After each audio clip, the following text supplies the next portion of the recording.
Dans cet auditorium de Sydney, ce sont des milliers de personnes venues assister à l'événement.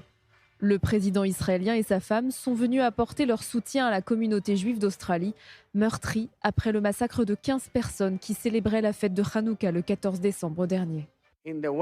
Suite à l'horreur qui s'est produite à Bondi Beach, Michal et moi avons estimé que nous devions venir en Australie pour vous montrer notre soutien. Nous sommes venus ici non seulement pour vous dire que nous sommes à vos côtés, mais aussi pour vous montrer que nous sommes à vos côtés.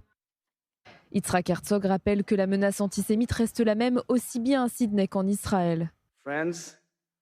Mes amis, la haine qui a déclenché la fusillade à Bondi est le même fléau d'antisémitisme que nos parents et grands-parents ont enduré. Elle a commencé bien avant le 7 octobre, des générations avant la naissance de l'État d'Israël.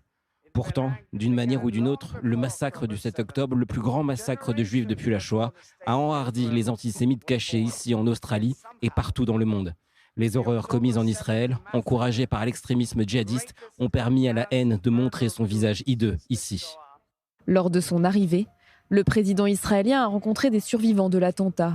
Lui et sa femme ont également posé une gerbe de fleurs au nom de l'État d'Israël, en mémoire des victimes. Le président devrait également tenir des réunions officielles avec de hauts responsables australiens, notamment le Premier ministre Anthony Albanese, le gouverneur général Sam Mostyn et d'autres personnalités issues de tout le spectre politique.